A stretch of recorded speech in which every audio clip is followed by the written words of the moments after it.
Oh no, what have Xbox done now? Well, on the 1st of October, i.e., yesterday at the time of recording, Microsoft have announced some changes to the Game Pass system, structuring, and pricing that have caused a massive exodus in player subscriptions, as well as seriously damaged the brand to the point where some people are saying that this could well be the very death of Xbox itself.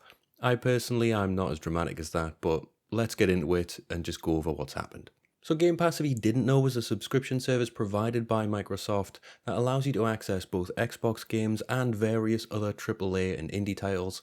Across the board, it was a curated selection, still is a curated selection, of games that you can access via 3 different tiers, plus a 4th tier for PC users. So it's the core, the standard, and the ultimate editions of the subscription, and they all have varying features in terms of what they offer, in terms of the back catalogue, in terms of brand new day one game releases. And a lot of people really held up Game Pass as the best deal in gaming, myself included. I've mentioned it on multiple reviews. It genuinely is the best deal in gaming. There's nothing like it out there.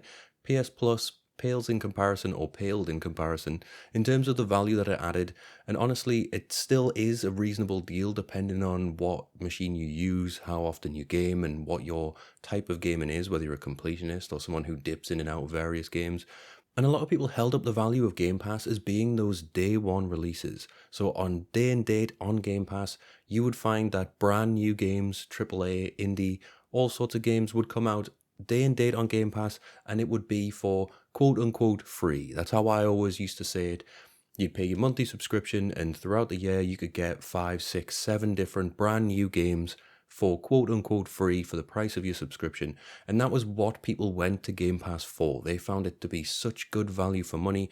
So if you were paying, I don't know, £10, $10 a month for the subscription, what you would get is over the 12 month, as long as you got 2 AAA games, you more than made your money back, and anything on top of that was just an extra. It was a bonus. So it made sense to have that system so you could just dip in and out whenever you needed to. Of course, the biggest thing around this, and the fact that they never really published subscriber counts, revenue generated, or anything like that, is the fact that this model was not profitable. Anyone who looked at it for 5 minutes and thought about it for 5 minutes, there's no way it was profitable. You had game developers who were taking deals with Microsoft to be bought on Game Pass, which would have cost them a bomb in terms of money, but they're always trying to get new subscribers. They needed new things to get people in the door, but they weren't necessarily getting them. So there was a lot of really obvious flaws in the system in terms of Xbox was spending a lot of money to get people into Game Pass, to get people onto Game Pass, but it wasn't necessarily coming back because of the low subscription price and the fact that they were losing out on those day one game sales. They did say that they were getting day one game sales, but a lot of that revenue, a lot of people who wouldn't normally buy that Xbox game, were just going to Game Pass. And I think that what they were trying to do was they were trying to corner the market. So they would have people on Game Pass who were PlayStation players, PC players like me, and they would have people paying for Game Pass that they would use it for those first day releases. So they'd still get the subscription, and then they'd just forget to cancel the subscription, and those people were just passive income as far as they were concerned. But the thing is the people on Xbox, they just stopped buying the games day one because they could get them on Game Pass day one. So what they've done is they've now changed the model, they've changed the way it works. Of course, capitalism bad. People are coming in, they're changing the way it works, and what they want to do is they want to mix it up so that you're paying the most expensive tier for the day one Game Pass. And that's what people are after. They're after the day one games, and now that's locked behind the highest price. Let's just have a little look at the different changes. So the core tier of Game Pass is now changed to Essential. This is a much smaller offering of games to what you would normally get. There's no backwards compatibility, there's no cloud support. It basically is just the bare bones. It's a collection of games. You might eventually get one of the new games that come out eventually, but there's no guarantee that you will. The next one is the standard version. That has now changed to be called Premium. It gives way more games than Core, but now the new releases are up to a year after release. So instead of getting day and date on Game Pass whenever a new game releases, instead what you'll get is you'll have to wait a year to get those games, or up to a year to get those games. And this doesn't include Call of Duty. Doesn't matter what you do, you have to pay for the next tier up if you want Call of Duty at all, from the looks of it.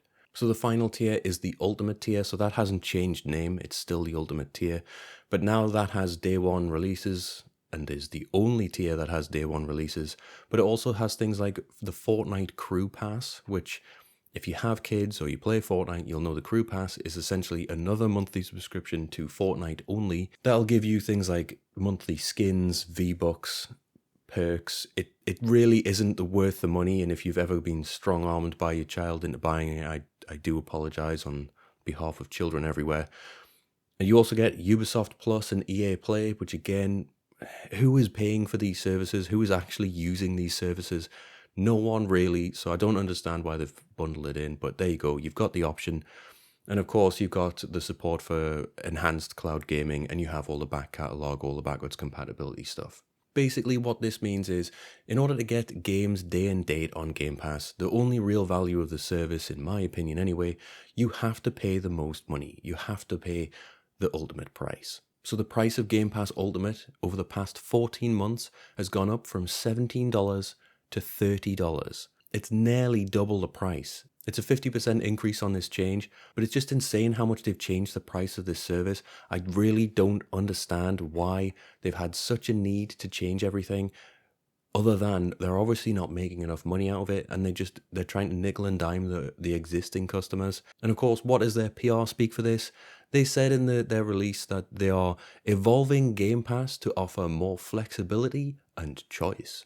Does this really seem like a choice to you? You either pay up the big bucks and get the games day one, or you don't pay and you just wait forever for them to come, maybe within a year, maybe not if you're on the core tier, the essential tier, sorry. Where does it end? Do they just move all of the things out of premium eventually to ultimate, so that you have to come to the ultimate, and then they just keep increasing that price exponentially until the heat death of the universe? How does it work? So you're probably asking, what's the impact of this? What is the actual impact of this? Of course, there's outrage online, but there's outrage about everything online. That just is the way that, the likes of Twitter and everything works nowadays. Rage is clicks. So to just cut through it, the best thing that happened was the unsubscribe page crashed yesterday. So when this news came out on the 1st, the evening or the afternoon of that day, the entire website to unsubscribe crashed. That's how many people were going to unsubscribe. It allegedly crashed. It was that bad. There was that many people diving to cancel their subscription. And I think what they're doing is they're just proving that there isn't really that much value in it. The people who've been holding on their subscription thinking, oh, well, it's only like $10, $12 a month. I'll just leave it for now. I'll let it roll over. At some point, they're going to turn around and go, wait, is this really worth it? And everyone's questioning that now, and a lot of people have made that decision. No, it's not worth it. It's not worth paying this price because what you get out of it is so little. Outside of the public outrage, what actually happens? What's the impact on developers? Well, smaller indie games might not take the deal now. There might be smaller indie games that don't take the funding. They don't take the Microsoft deal to show up on Game Pass, so you might not see the likes of Blueprints. You might not see that anymore. You might not see it on Game Pass. You might not see it until it eventually comes out on Steam in early access and then stays there for years, and then they never get the funding to get anywhere. It could have genuinely a big impact on a lot of indie games. There's a lot of things that I feel like won't have gotten anywhere if they wasn't for the backing of Microsoft. Look at Expedition 33. That was a great game that came out on Game Pass this year. I'm not even sure I would have bought it on Steam. So when it came out on Game Pass, it was an easy pick up and play. And there's a lot of games like that, like South of Midnight, Avowed, Outer Worlds 2 that's coming up. There's a lot of games that I personally would want to give a try before I buy. And with the lack of demos at the minute, that all you can really do is turn to things like Game Pass to be able to try them out for free. And maybe if you want to support the developer, you go buy the game, or maybe you get it on sale at some point when you've got more time. But it's much better for people who just want to dip in, have a little play, see what it's like, and then leave. I do want to say, because a lot of people are saying that there's not really anything on Game Pass, this year has been an absolute banger for Game Pass.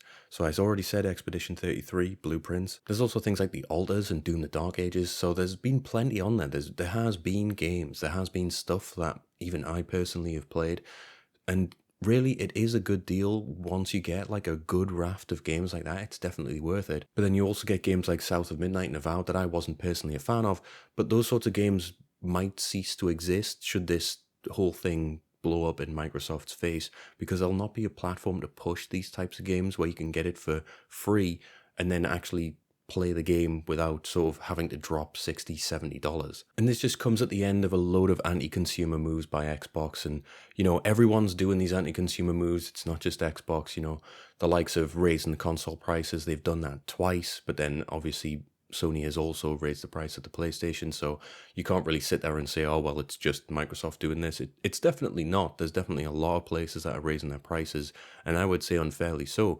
But the amount of stuff that Xbox has done, so we've got raised the console prices twice. They tried to sell Outer Worlds 2 for $80, and then when everyone kicked off, they backtracked, because that game will not be worth $80. If it's just Space Avowed, and I'm praying it's not just Space Avowed, that game is not worth $80. I can tell you that without even doing anything else, just looking at the trailers, knowing about the original Outer Worlds, which I thought was a good game, it is not worth $80. Like I said, they've raised the price of Game Pass Ultimate. They've put it up to something like 150% of its original price already. It's only going to keep going up. They've stopped focusing on exclusives, and what they're doing is they're just releasing third party, which there's nothing really wrong with, but if you want to sell a console, you need to have something more than just, here's a load of third parties that you can get literally anywhere else. You need exclusives the same way that Sony does. And some can argue that Sony's exclusives are getting very, by the numbers, very safe, but they still sell gangbusters because they're such good games, they're such good stories, and everyone knows what they are. They're iconic, they draw people in, and you just don't get that with Xbox anymore. Anything that they do have, I'm hoping that Fable survives, but anything that they do have, they just axe. So I'm really hoping that something like Fable can survive till the end, because it really deserves to see the light of day again. That franchise was one of my favorites growing up, and I'm genuinely worried about its existence at this point. Honestly, I think they're done trying to compete. I think they're done now. They had the everything is an Xbox marketing, where they had a phone, a fridge, and you can play Xbox on anything. They've pushed Game Pass so much, and I think what they want is they want Game Pass on anything. And then you can play anywhere, you can use the cloud gaming. And essentially, I think at some point soon, they're just going to be a third-party dev. I don't think they're going to bother making first-party games anymore. They're going to publish anything third-party, and they're just going to go, yep, okay, you can be on our platform, but we're just an app now. We're the Netflix of games. A lot of people have been trying to get to that point. Loads of high-up CEOs, old people in suits, have been saying the same thing for years now. Is if someone cracks the Netflix of games, you're in the money, basically. But what we've learned from Game Pass is I don't think that's true. And the last thing I wanted to mention was just a tweet from Gene Park on Twitter that totally encapsulated the vibe of Xbox currently.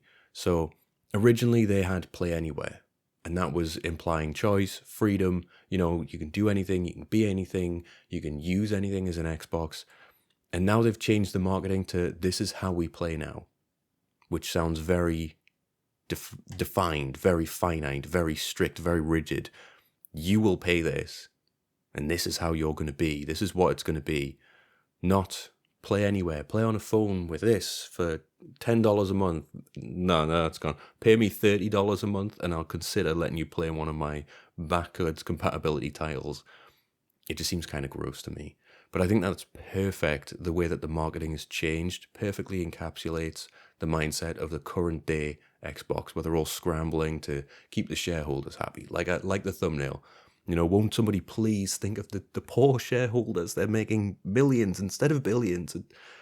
It's a hard life, Once you've bought your third yacht and you can't write off tax anymore, how are you going to get more money unless you're leeching the common man? But yeah, that's just my rant about Xbox. I do have a couple other big videos in the works, so stay tuned. If you like the video, please like and subscribe. It means a lot to me that you guys come out every single week. I try to upload every single week, but usually it's there and abouts every single week.